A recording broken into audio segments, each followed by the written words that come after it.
వంట దయ్యం.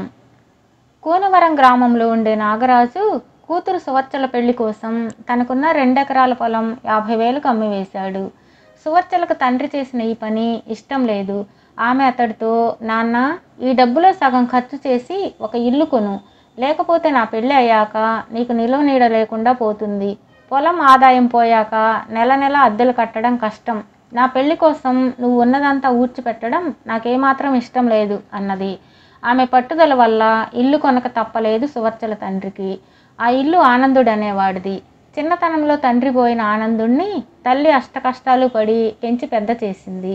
ఆనందుడు బాధ్యతలు పట్టించుకోకుండా తిరుగుతూ ఉండేవాడు. తల్లి మరణంతో వాడికి డబ్బు సంపాదించడానికి ఎంత కష్టపడాలో తెలిసి వచ్చింది. ఉద్యోగం ఏదీ దొరక్కవాడు తాతల నాటి ఇల్లు అమ్మి ఆ డబ్బుతో వ్యాపారం ప్రారంభించే ఆలోచనలో ఉన్నాడు. ఆ సమయంలో సువర్చల తండ్రి నాగరాజు 25,000కు వాడి ఇల్లు కొన్నాడు. వారం రోజుల తర్వాత సామాను 2 ఎడ్ల బండిలో సర్ది అద్దె ఇంటి నుంచి సొంత ఇంటికి మారారు సువర్చల ఆమె తండ్రి. ఇల్లంతా సర్దుకునేసరికి బాగా పొద్దుపోయింది. వంట చేసే ఓపిక లేని సువర్చల విధి లేక పొయ్యి రాజేస్తూ ఈ పూటకు ఏ పుణ్యాత్మురాలో వచ్చి వంట చేసి పెడితే ఎంత బాగుండు అనుకున్నది. ఆ మరుక్షణం, ఈ ఒక్క పూటకేం కర్మ, ఇక నుంచి ఈ ఇంట్లో 2 పూటలా నేనే వంట చేస్తాను అంటూ చేతిలో ఒక పెద్ద గరిటతో ఒక ఆడదయ్యం గదిలో ప్రత్యక్షమైంది. దయ్యాన్ని చూస్తూనే కెవ్వుమన్నది సువర్చల. దయ్యం సువర్చలకు అభయమిస్తున్నట్లు కుడి చేతిలో ఉన్న గరిటెను గాలిలో తిప్పుతూ, భయపడకు, నేను ఎవరినో కాదు, స్వయానా నీకు ఇల్లమ్మిన ఆనందుడి తల్లిని. వాడు ఇప్పుడు ఇల్లమ్మగా వచ్చిన 25,000 రూపాయలతో ఏదో వ్యాపారం ప్రారంభిస్తున్నాడు. బుద్ధి కుదరాలే కానీ వాడిని మించిన బుద్ధిశాలి ఈ చుట్టుపక్కల గ్రామాల్లో కూడా ఎవరూ లేరు. ఇక నా సంగతి అంటావా? బతికుండగా బతుకు తెరువుకు 4-5 ఏళ్లలో వంట చేసేదాన్ని. ఇప్పుడు కనీసం ఒక ఇంట్లో, అది నా ఇంట్లో వంట చేయకపోతే మహా చెడ్డ చిరాకుగా ఉంటుంది అన్నది. సువర్చల వణికిపోతూ ముందు గదిలో ఉన్న తండ్రికి జరిగిందంతా చెప్పింది. ఇది విని నాగరాజు హడలిపోయి, మన కర్మ కొద్దీ కొనక ఈ దయ్యాల కొంప కొన్నామన్నమాట అంటూ తల కొట్టుకున్నాడు.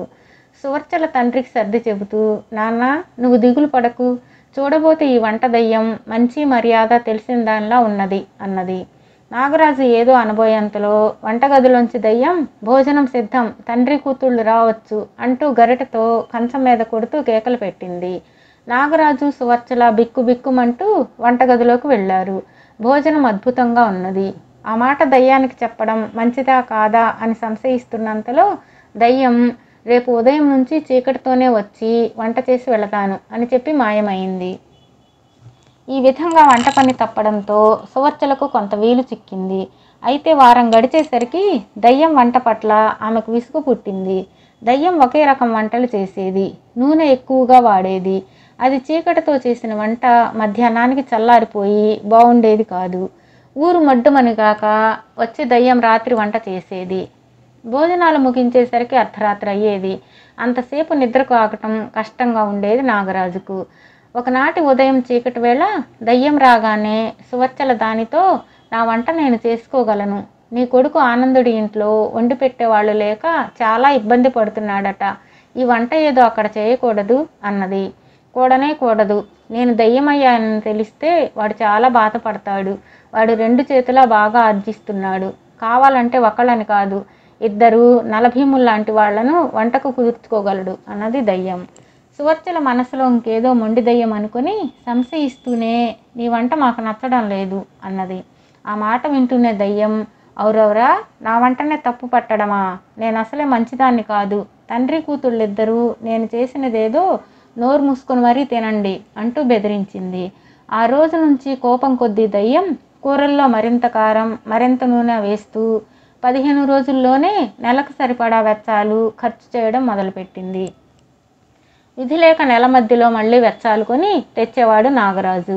ఇలా ఉండగా ఒకనాటి రాత్రి బాగా పొద్దుపోయాక తండ్రి కూతుళ్ళు భోజనం చేస్తూ ఉండగా సువర్చల చిన్ననాటి స్నేహితురాలు పట్నం నుంచి పొరుగు గ్రామంలో బంధువుల ఇంట జరుగుతున్న పెళ్లికి వెళ్ళి సువర్చలను చూసిపోదామని వచ్చింది. ఆమె తండ్రి కూతుళ్ళు అంత రాత్రి వేళ భోజనాలు చేస్తూ ఉండడం చూసి, ఈ వేళప్పుడు భోజనాలు ఏమిటి అని అడిగింది. గుడిలో హరికథ విని ఇప్పుడే వచ్చాం, సరే బాగున్నావు కదా అంటూ కుశల ప్రశ్నలు వేసింది సువర్చల. తరువాత నడవా గదిలో మంచాలు వేసుకుని స్నేహితురాళ్ళిద్దరూ కొంతసేపు ఆ కబుర్లు ఈ కబుర్లు చెప్పుకున్నాక సువర్చల తాము ఇల్లు కొన్న నాటి నుంచి వంటదయ్యం వల్ల పడుతున్న బాధల గురించి వివరించి, ఈ వంటదయ్యం కొడుకు ఆనందుడనే ఆయన పట్నంలో 2 చేతులా సంపాదిస్తున్నాడట. ఈ సంగతి ఆ దయ్యమే చెప్పింది. కొడుకింటికి పోయి అక్కడ వంట పనుల్లో అతగాడికి సాయపడినా పేడ విరగడైపోను అన్నది కోపంగా. ఇది విని రాధ ఎక్కడ లేని ఆశ్చర్యంతో, ఏమిటేమిటి, ఈ వంటదయ్యం ఆనందుడి మాతృదేవత. ఆనందుడు మా అన్నయ్యకు మంచి స్నేహితుడు. మా ఇంటికి వచ్చి వెళుతుంటాడు. వ్యాపారంలో మంచి దక్షత గలవాడు. తల్లికి ఈ ఇంటి మీద మమకారం పోనట్టే అతడికి దీని మీద మమకారం పోలేదు. అప్పట్లో అవసరం కొద్దీ 25,000 కమ్మానని, మా తాత ముత్తాతల కాలం నాటి ఇల్లని మా అన్నయ్య దగ్గర బాధపడుతూ ఉంటాడు అన్నది. పాపం ఆ మహా గొప్ప వ్యాపారికి ఇల్లు కొని మేం పడుతున్న బాధలు తెలియకు అన్నది సువర్చల ఉక్రోషంగా. రాధ కొంచెం సేపు మౌనంగా ఉండి చప్పున మంచం మంచి లేచి కూర్చుని, ఆహా, ఎంత చక్కని ఉపాయం తోచిందే సువర్చల.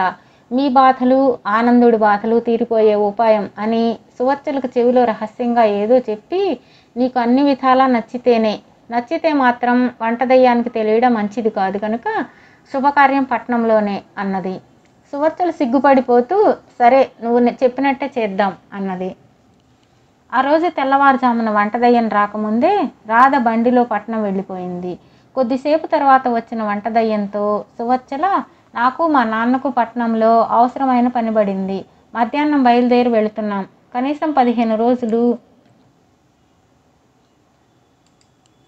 అక్కడే ఉండవలసి వస్తుంది అన్నది. ఇది విన్న వంటదయ్యం చిరాకుపడి, ఈ పాటి దానికి ఇంత సోదెందుకు, 15 రోజులు సెలవు అడుగుతున్నావన్నమాట. ఇచ్చానుకో, సెలవు ముగిసిన మర్నాటికల్లా తిరిగి రాకపోతే ఇల్లు పీకి పందిరేయగలన, జాగ్రత్త అన్నది. ఆ మధ్యాహ్నం సువర్చల నాగరాజు బయలుదేరి పట్నం వెళ్ళారు. రాధ ఆమె అన్న పూనుకోవడంతో వారం తిరగకుండానే ఆనందుడితో సువర్చల పెళ్లి ఘనంగా జరిగిపోయింది. ఆ తర్వాత వారం రోజులు పట్నంలోనే ఉండి సువర్చల భర్తతో కలిసి తెల్లవారుజామున ఇంటికి తిరిగి వచ్చేసరికి వంటదయ్యం గదిలో కొబ్బరి పచ్చడి నూరుతూ కనిపించింది. సువర్చల దాన్ని సమీపించి, అయ్యో అత్తయ్య, మీ అబ్బాయికి పట్నం వెళ్ళాక ఇప్పుడు పచ్చళ్ళు నచ్చడం లేదు, బెండకాయ తాళింపు వేయి అన్నది. వంటదయ్యం కళ్ళెంత చేసి ఆశ్చర్యపోతూ, నువ్వు పట్నం వెళ్ళింది మా అబ్బాయి ఆనందుడిని పెళ్ళాడ్డానికా అన్నది. అవునత్తయ్య, మీ అబ్బాయి కొన్నాళ్ల పాటు ఈ ఇంట్లోనే ఉంటాడు. రోజు 2 కూరలు పప్పు పులుసు చేయండి. నా కోసం కంది పొడి నువ్వుల పొడి అప్పుడప్పుడు చేయండి. అలసటగా ఉంది, వెళ్ళి పడుకుంటాను అన్నది సువర్చల ఆవులిస్తూ. ఆ వెంటనే వంటదయ్యం కళ్ళెర్ర చేసి, ఆగాగు కోడల పిల్ల, నీ గడుసుదనం ఎప్పటికి నాకు తెలిసింది. అత్తగారి చేత పనులు చేయిస్తూ నువ్వు వెళ్ళి సుఖంగా నిద్రపోతావా? ఎవరో ఇంకొకరై ఉంటే విడిచిపెట్టేదాన్నే కాదు. సరే, నన్ను ఇలా చూస్తే నా కొడుకు బాధపడతాడు. నీ వంటగది నీకు అప్పగిస్తాను. నా కొడుకును జాగ్రత్తగా చూసుకో అంటూ మాయమైపోయింది.